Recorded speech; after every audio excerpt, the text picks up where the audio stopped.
Ladies and gentlemen, according to this article in Time magazine, the US is entering the third wave of COVID 19. And as you can see on this chart, if you look on the bottom, it'll show you the beginning, which is the first wave. And then you'll see like a pale yellow with a blue line that is the second wave, and the red is considered the third wave, which we are already in. So, this is September 28th, 2020. Alarming data shows a third wave of COVID 19 is about to hit the US. There are a few things as powerful as avoidance learning, like touching a hot stove once and you're not likely to do it again. Cross against the light and you almost get hit by a car, you're going to be a lot more careful the next time. But when it comes down to the US response to COVID 19, not so much. You'd had thought that the sight of overflow, hospital tents, and refrigerated trucks to hold victim bodies in New York would have been enough to scare us all straight in mid March and early April, when infections rates had peaked at 32,000 cases a day, or 10 cases per 100,000 residents, making social distancing, mask wearing, and hand washing all universal practices. But shortly after the peak, the warm weather arrived and several states cautiously reopened their public places for Memorial Day. Cautiously, no, I would say that was reckless. That, as we wrote at the time, quickly led to distressing signs of upticks in several states, pushing the national rate marginally north again. By the end of June, the rolling average of new cases per day had far exceeded the April peak, prompting some states to pull back their reopening plans. But the damage had been done. By mid July, a second wave peaked over twice the value of the first, exceeding 67,000 cases per day, more than 20 cases per capita. There was good news buried in that bad news. However, after the peak was reached, the decline was at least quicker and more. Okay, so it was a quicker decline than the first time that occurred in June, as you see, June 1st. All right. But now for the worst news heading into fall and winter, there are clear signs of a third resurgence bearing a close resemblance to what we saw in early June. Since the most recent on September 9th, when the national rate was 34,300 cases per day, still a notch above the April peak, cases have risen to 45,300 a day, a 32% increase. The numbers paint an alarmingly familiar picture that spells trouble ahead. Despite President Trump's repeated but false assertion that the country is rounding the final turn on the pandemic. Oh, please, you got to be crazy to listen to Trump. Seriously, you got to be crazy to listen to him. Then and now in mid June, there was indication that COVID 19 might be entering a second wave as the national trend ticked back upward. In fact, the second wave peaked twice that of the first. Now we are seeing a similar alarming uptick in cases that may foretell the third surge. The latest information is that 90% of the country has not yet been exposed to virus, says Tom Inglesby, director of Johns Hopkins Center for Health Security at the Bloomberg School of Public Health. The virus hasn't changed and has the capacity to spread rapidly if given a chance. It's now getting the chance. Politicizing of mask wearing, conflicting guidelines from the White House, the Center for Disease Control and Prevention, and the Food and Drug Administration, and state and local policies that contributed to viral transmission are helping to do the disease work for it. A single and coordinated strategy might have brought us a to a different place. All right. Within some state, counties may proceed independently. There is wide variations in the credence given to misinformation, some sources from the administration, even the president. Now, ladies and gentlemen, I was looking at some of the articles on Florida, and it was saying that there are certain counties in Florida that's really bad, like Miami-Dade. So when the governor opened up the entire state, they're fighting against it. They don't want to do it because they said they don't have a good control over the spread of COVID down in Miami-Dade. And there are other counties too that are struggling to get everything under control.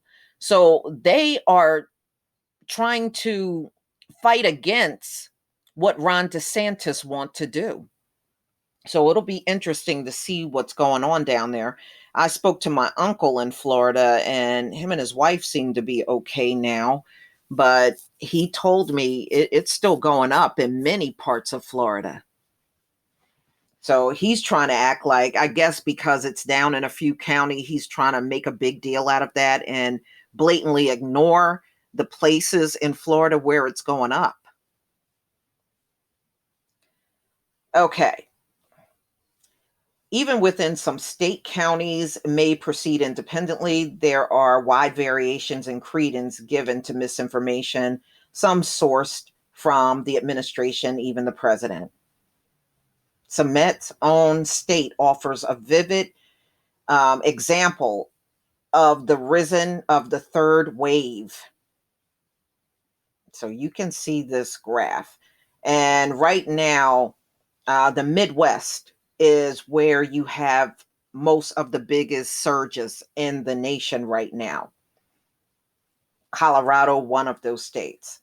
So, in some ways, however, Colorado is an outlier in the new wave, or at least lies at the very vanguard. The first wave hit the hardest in the Northeast, the second in the South and West. Now, even as cases balloon in the South again, driven in large part by Texas and Florida, the Midwest has surpassed the West in cases, with dramatic spikes in Wisconsin and Minnesota and the Dakotas, and down in Utah and Wyoming. At a more granular level, the geographic trend become more clearer. There are more than 3,000 counties in the US, almost all of which report individual daily figures for new COVID-19 positive tests, breaking them down into three categories: small, medium, large.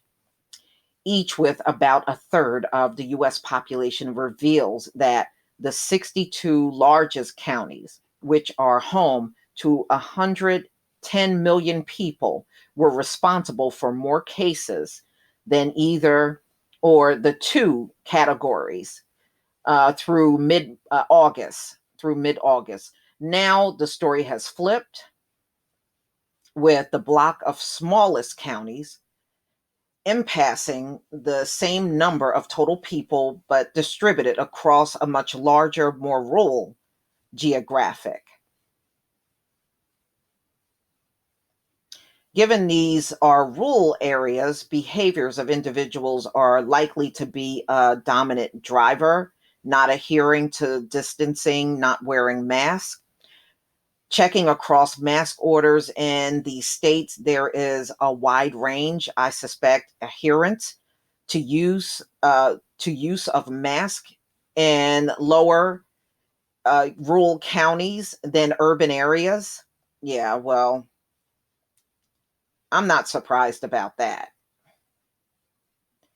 There has also been a shift in COVID-19 age demographics that in turn affect regional situation. In part of the Midwest, the rise is being driven by young adults who seem to have gotten the coronavirus in universities.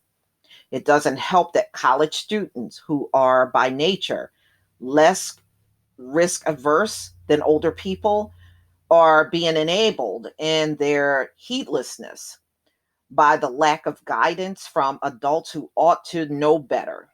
It's also worth noting that many young Americans hold jobs that increase risk of exposure, like retail or restaurant. Mm-mm-mm. So they are also bracing themselves for the Christmas holiday, Thanksgiving and Christmas gatherings. And they are anticipating after those gatherings is going to be another huge spike going on in the country. We are concerned that there could be holiday spike with severity depending on where the epic curve is positioned before the start of the season in later November. Whether the third wave will be followed by a fourth, um, they're not sure right now. Hopefully, greater policy coherence from Washington, uniform national rules around masking and distancing, and broad public acceptance of an eventual vaccine, once it is proven to be safe and effective, will all at last, so they're claiming they believe they're going to get control over this thing. And I'm telling you, I have my serious doubts that this vaccine is going to be the be all of everything.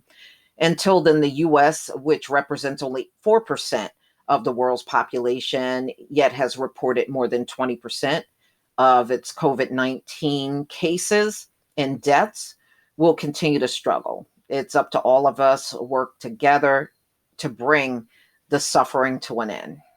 Yeah, well, good luck. Good luck. I don't see it. Ladies and gentlemen, you still to this day, well, a mask don't stop it. That's a waste of time. Okay, well, go through your third, fourth, fifth, sixth, and seventh wave then. Hey, I'm going to follow social distancing. When I go out, I'm going to have my mask and my gloves on and do whatever I can to prevent it. I got this far, and I pray that I can go further without being affected by this thing. But y'all, please tell me what you think. Please leave your comment and subscribe. Don't forget to hit on the notification bell, and I'll see you on the next video. Peace, family.